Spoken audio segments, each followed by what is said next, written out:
তো এখন আসি অ্যান্টি হাইপারটেনসিভ ড্রাগসের। তো আমরা অনেকগুলা ড্রাগসের নাম শুনলাম, তাই না? গদবাঁধা অনেক ড্রাগসের আমরা নাম শুনেছি। তো এতগুলা ঔষধের নাম আমাদেরকে মনে রাখতে হবে।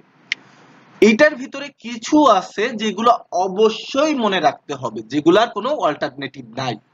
সেইটা মনে রাখার সহজ উপায় আমরা কিভাবে মনে রাখতে পারি? ABCD, একটা নিউমোনিক।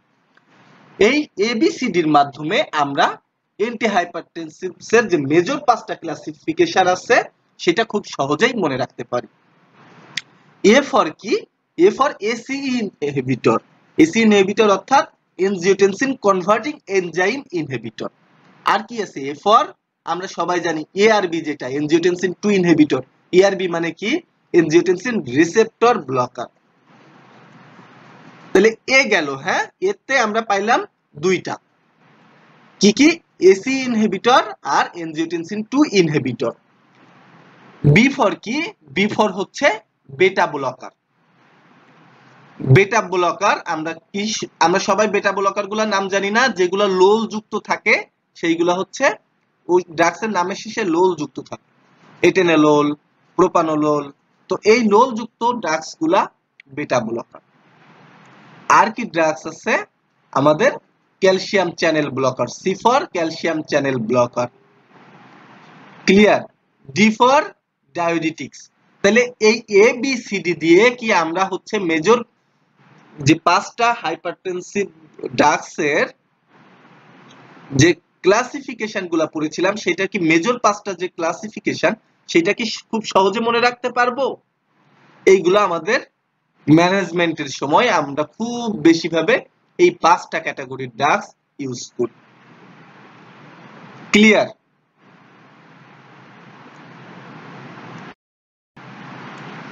এখন আমরা জানবো যে হচ্ছে আমার কাছে একটা হাইপারটেনশনের পেশেন্ট আসলো, আমরা হচ্ছে একটা ড্রাগস তো আমরা চয়েস করি। তো আমরা কোন দিকে খেয়াল রেখে আমরা ড্রাগস গুলা চয়েস করব? তো আমরা দুইটা ক্যাটাগরি মানে দুই দিকে খেয়াল রাখি, একটা হচ্ছে পেশেন্ট ফ্যাক্টর আর একটা হচ্ছে ড্রাগ ফ্যাক্টর। এই পেশেন্ট ফ্যাক্টর কি? পেশেন্টের এজ দেখব, আমাদের হচ্ছে পেশেন্টের বিপি দেখতে হবে অর্থাৎ ব্লাড প্রেশার দেখতে হবে, কোমরবিডিটিস আছে কিনা অর্থাৎ তার কোনো এই যে হচ্ছে তার শুধু হাইপারটেনশন নাকি হাইপারটেনশনের সাথে আর কোনো ডিজিজ আছে, আর ইন্ড অর্গান ড্যামেজ অর্থাৎ তার কোনো অর্গান ড্যামেজ আছে কিনা, এটা আমাদের পেশেন্টের দিকে খেয়াল রাখতে হবে। আর কি ড্রাগস ফ্যাক্টরের ভিতরে কি? আমরা যে একটা ঔষধ ড্রাগস চয়েস করব তার ইফিকাসিটা, তার সাইড ইফেক্টটা, তার কস্টটা। এই যে আমরা যে হচ্ছে ড্রাগস চয়েসের যে ক্রাইটেরিয়া গুলো জানি, সেই ক্রাইটেরিয়া ফলো করে আমরা এই হচ্ছে অ্যান্টি হাইপারটেনসিভস এর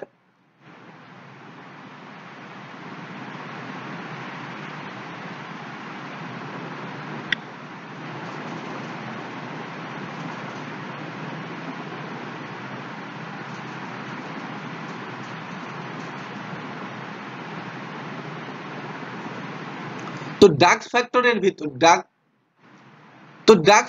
ভিতরে কি কি আছে? তো আমরা ড্রাগ ফ্যাক্টরের ভিতরে কি কি ফলো করব? তো আমরা ড্রাগ ফ্যাক্টরের ভিতরে কি কি দেখব? আমরা ইফিকাসি দেখব, আমরা ওই ড্রাগস এর সাইড ইফেক্ট দেখব, আর ওই ড্রাগস এর কস্ট দেখব। এইগুলা দেখার মাধ্যমে আমরা স্ট্যান্ডার্ড ড্রাগস যেটা হচ্ছে চয়েস, যেটা নিয়ম জানি, আমরা সেম ভাবে অনুসরণ করব। ওকে? এখন আমাদের কাছে একটা পেশেন্ট আসলো, হাইপারটেনশনের পেশেন্ট। আমরা ব্লাড প্রেশার দেখলাম, ব্লাড প্রেশার দেখার পরে আমরা দেখলাম তার হচ্ছে হাইপারটেনশনের লেভেল হচ্ছে স্টেজ 1, সাথে কোনো কোমরবিডিটিস নাই অর্থাৎ সাথে আর কোনো তার ডিজিজ নাই। তখন আমরা তাকে কি ট্রিটমেন্ট দিব? আমরা তাকে লাইফস্টাইল মডিফিকেশনের কথা বলব, আর প্রতি 3 মাস পর পর রিভিউ করব। তো লাইফস্টাইল মডিফিকেশন, এটার ভিতরে আমরা খুব শর্টে স্ন্যাপ, SNAP এই টার্মটা ইউজ করতে পারি। এইটা ইউজ করলে আমরা কি কি জানবো? এটা একটা ওই যে আমি বলেছিলাম না নিউমোনিক, এটা আমরা মনে রাখার জন্য খুব সহজ। এটা আমি মনে রাখার জন্য এই নিউমোনিকটাকে আমি খুব প্রিফার করি। তো স্নাপ এটা হলো এস ফর কি smoking, N for nutrition, A for alcohol, P for physical activities. তো যখন হচ্ছে আমার কাছে স্টেজ 1 এর একটা হাইপারটেনশনের পেশেন্ট আসলো, সাথে কোনো কোমরবিডিটিস নাই, অর্থাৎ অন্য কোনো ডিজিজ নাই, তখন আমরা তাকে কি বলবো, তার লাইফস্টাইলটা মডিফিকেশন করতে বলবো এবং প্রত্যেক 3 মাস পর পর রিভিউ করব। আবার আরেকটা পেশেন্ট আসলো, যে পেশেন্টটারও হচ্ছে সেম, যে স্টেজ 1 এর হাইপারটেনশন সাথে হচ্ছে কোমরবিডিটিস আছে, তখন আমরা কি করব, তাকে হচ্ছে আমাদেরকে মেডিসিন অ্যাডভাইস করতে হবে।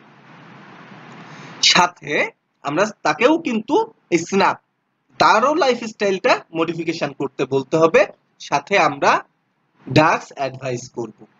ওকে। এবং আরেকটা পেশেন্ট আসলো, যেটা হচ্ছে সিভিয়ার হাইপারটেনশন স্টেজ 2, তখন কি করব, তাকেও আমরা ড্রাগ মানে মেডিসিন অ্যাডভাইস করব, সাথে তাকেও আমরা অ্যাডভাইস করব যে স্ন্যাপ এটা ফলো করতে, অর্থাৎ লাইফস্টাইল মডিফিকেশনটা তাকেও অনুসরণ করতে হবে। তো এই লাইফস্টাইল মডিফিকেশন এটা কিন্তু সবার জন্য, ঠিক আছে? তো আমরা কি পাইলাম, যদি কোনো কোমরবিডিটিস না থাকে তাহলে আমরা তাকে কোনো মেডিসিন সাজেস্ট করব না, যদি না হচ্ছে তার আমরা, এবং তাকে হচ্ছে আমরা 3 মাস পর পর রিভিউ করব, রিভিউ করে দেখব তার ব্লাড প্রেশার কন্ট্রোলে থাকতেছে কিনা। আবারও যখন স্টেজ 1 এর একটা হাইপারটেনশন পেশেন্ট আসলো, সাথে কোমরবিডিটিস আছে, তাকে আমরা মেডিসিন অ্যাডভাইস করব, সাথে লাইফস্টাইল মডিফিকেশনের কথা বলবো। আমি কিন্তু বারবার একই কথা বলতেছি, এইগুলা বারবার বললে কি হয়, কি মনে থাকে, এই মনে রাখার জন্য এক কথা আমি কয়েকবার করে রিপিট করতেছি। আবার আরেকটা পেশেন্ট আসলো, মডারেট টু সিভিয়ার হাইপারটেনশন অথবা স্টেজ 2 এর হাইপারটেনশন, তাকেও আমরা বলবো যে লাইফস্টাইল মডিফিকেশন করতে, সাথে আমরা তাকেও মেডিসিন অ্যাডভাইস করব। ওকে। এখন আমরা আসি যে অ্যান্টি হাইপারটেনসিভ ড্রাগস এর যে কতগুলা ড্রাগস আমরা জানি, যে এখন আমরা কোন ড্রাগসটা কখন সিলেক্ট করব। আচ্ছা, তো আমরা একটা ক্যাটাগরিতে ভাগ করে নেই, ইয়ঙ্গার আর ওল্ডার। এই ইয়ঙ্গার আর ওল্ডারের এজের আমরা ভাগ করে নেই 55 ইয়ার্স। যখন আমাদের পেশেন্টের বয়স থাকবে 55 ইয়ার্স এর উপরে, তখন আমরা এক ট্রিটমেন্ট করব। যখন 55 ইয়ার্স এর নিচে থাকবে, তখন এক ক্যাটাগরিতে ট্রিটমেন্ট করব। তো একটা পেশেন্ট যখন 55 ইয়ার্স এর নিচে থাকে, অর্থাৎ ইয়ঙ্গার, তার হচ্ছে হাইপারটেনশন, তখন হচ্ছে আমরা তাকে কি ড্রাগস সাজেস্ট করব, এসি ইনহিবিটর। যদি এসি ইনহিবিটরে যদি কোনো কন্ট্রা ইন্ডিকেশন না থাকে, ঠিক আছে। যদি আমরা আবারও রিভিউ করার কথা বলেছি, যদি সেটাতেও কন্ট্রোল না হয়, তাইলে আমরা কি অ্যাড করব, আমরা ক্যালসিয়াম চ্যানেল ব্লকার অ্যাড করব। আমি কিন্তু বলি নাই যে এনজিওটেনসিন কনভার্টিং এনজাইম ইনহিবিটর অর্থাৎ এসি ইনহিবিটর পরিমাণ বাড়ায় দিতে, আমরা কিন্তু একবারও বলি নাই যে পরিমাণ বাড়ায় দিতে, তার ডোজটা বাড়ায় দিতে, না, ডোজ বাড়ানো যাবে না। ক্লিয়ার? তো কি হইলো, একটা 55 ইয়ার্স এর নিচে একটা পেশেন্ট আমার কাছে আসলো, আমরা তাহলে কি শুরু করে দিব, হাইপারটেনশনের পেশেন্ট, আমরা এসি ইনহিবিটর দিয়ে তার ট্রিটমেন্ট শুরু করব। যদি এসি ইনহিবিটরের কোনো কন্ট্রা ইন্ডিকেশন না থাকে, তো আমরা এসি ইনহিবিটর তাকে দেওয়ার পরেও তার ব্লাড প্রেশারকে কোনোভাবেই কন্ট্রোল করা যাচ্ছে না, তখন আমরা কি করব, আমরা ক্যালসিয়াম চ্যানেল ব্লকার অ্যাড করব। আমরা কিন্তু ঔষধের ডোজ পরিবর্তন করব না, আমরা শুধুমাত্র অ্যাড করব ক্যালসিয়াম চ্যানেল ব্লকার। তারপরেও যদি দেখি যে ওই পেশেন্টের কোনো উন্নতি নাই, কোনো কন্ট্রোল হচ্ছে না, তখন আমরা কি অ্যাড করব, আমরা থায়াজাইড অ্যাড করব। ক্লিয়ার?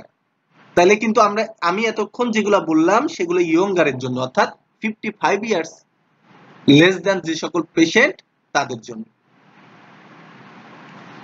আর যদি 55 ইয়ার্স এর উপরের পেশেন্ট হয়, তখন হচ্ছে আমরা সরাসরি ক্যালসিয়াম চ্যানেল ব্লকার অ্যাড করব, অথবা থায়াজাইড যদি কন্ট্রাইন্ডিকেশন না থাকে। তো তাহলে আমরা কি পাইলাম, এসি ইনহিবিটর কিন্তু ইয়ঙ্গারের জন্য, যারা ইয়ঙ্গার তাদের জন্য আমরা সবসময় প্রিফার করি কি এসিই ইনহিবিটর। ওকে, এখন আমরা জানবো হাইপারটেনশনের সাথে যদি কোনো কোমরবিডিটিস থাকে, অর্থাৎ যদি অন্য কোনো ডিজিজ থাকে, সেই ক্ষেত্রে আমাদের চয়েস অফ ড্রাগসটা কি হবে। পেশেন্টের হাইপারটেনশন সাথে হচ্ছে আমরা হিস্ট্রি নেওয়ার সময় আমরা জানলাম যে পেশেন্টের হাইপারটেনশনের সাথে ডায়াবেটিস মেলাইটাস, তার ক্রনিক কিডনি ডিজিজ, তার স্ট্রোকের হিস্ট্রি থাকে, তাইলে আমরা আমাদের ইনিশিয়াল সিলেকশন হবে এসিই ইনহিবিটর, অর্থাৎ এনজিওটেনসিন কনভার্টিং এনজাইম ইনহিবিটর। এটা দিয়েই আমরা তার ট্রিটমেন্ট করব। এটা কিন্তু ডায়াবেটিস মেলাইটাস বা ক্রনিক কিডনি ডিজিজ বা স্ট্রোক এইটার ট্রিটমেন্ট না, এটা হচ্ছে হাইপারটেনশনের ট্রিটমেন্ট। ক্লিয়ার? আচ্ছা, এখন একটা পেশেন্ট আসলো, তার হচ্ছে বিনিন প্রোস্টেটিক হাইপারপ্লাসিয়া, তখন তার ক্ষেত্রে আমরা কি ইউজ করব? Alpha blocker. আচ্ছা, এখন একটা খুব ইম্পর্টেন্ট একটা কথা বলি। এখন একটা পেশেন্ট আসলো, পেশেন্ট হচ্ছে প্রেগন্যান্ট, তখন আমরা কি ইউজ করব? আমরা এতক্ষণ ধরে যা শিখছি কোন ট্রিটমেন্টই এই প্রেগন্যান্ট পেশেন্টের জন্য করা যাবে না। তার জন্য ট্রিটমেন্ট কি? আলফা মিথাইল ডোপা আর লেবেটোলোল, এই দুইটা দিয়েই তার ট্রিটমেন্ট করতে হবে। এর বাইরে আর তাকে অন্য কোনো ড্রাগস দিয়ে ট্রিটমেন্ট করা যাবে না। পেশেন্ট আসলো হাইপারটেনশনের পেশেন্ট, সাথে হচ্ছে এনজাইটি অথবা মাইগ্রেন, তখন আমরা কি ইউজ করব? তাকে সাজেস্ট করব কি? বেটা ব্লকার। এখন আরেকটা পেশেন্ট আসলো হার্ট ফেইলিয়ারের, তো তখনও আমরা ইউজ করব কি? এসিই ইনহিবিটর আর বেটা ব্লকার। এই যে এতগুলো আমরা ড্রাগস তো জানলাম, এখন কিছু ড্রাগস আছে আমরা কোন কোন ক্ষেত্রে টোটালি ইউজ করা যাবে না, একদম নিষেধ। হার্ট ব্লকের ক্ষেত্রে আমরা বেটা ব্লকার বা ক্যালসিয়াম চ্যানেল ব্লকার কোনোটাই ব্যবহার করব না, করা যাবে না। কারণ কি? এই বেটা ব্লকার কি করে? বেটা ব্লকারটা হার্ট রেট কমায়। আমরা তো সবাই জানি যে হার্ট ব্লক হইলে এমনিতেই হার্ট রেট কমে যায়, তারপর যদি আমরা আবারও হার্ট রেট কমাই সেক্ষেত্রে কি হবে? সেটা করা যাবে না। অ্যাজমা যদি থাকে তাইলে আমরা বেটা ব্লকার ইউজ করতে পারবো না। কেন পারবো না? এটা হচ্ছে আমরা এমনিতেই জানি যে অ্যাজমা হইলে আমরা কি বেটা ব্লকার কি করে? বেটা ব্লকার হচ্ছে ব্রঙ্কো কনস্ট্রিকশন করে। তো ব্রঙ্কো কনস্ট্রিকশন যদি হয় তাইলে আমরা অ্যাজমাতে এমনিতেই ব্রঙ্কো কনস্ট্রিকশন হয়, তারপর যদি আমরা আবার হচ্ছে বেটা ব্লকার ইউজ করি তাইলে আরো হচ্ছে তার কি হবে? ব্রঙ্কো কনস্ট্রিকশন হবে। সো আমরা অ্যাজমাতে বেটা ব্লকার ইউজ করতে পারবো না। আর গাউট যদি হয় তাহলে আমরা থায়াজাইড ডায়োরিটিক্স মনের ভুলেও ইউজ করতে পারবো না। ক্লিয়ার? এই পর্যন্ত ক্লিয়ার? খুব সহজ একটা জিনিস, এইগুলো কিন্তু মনে রাখতে হবে।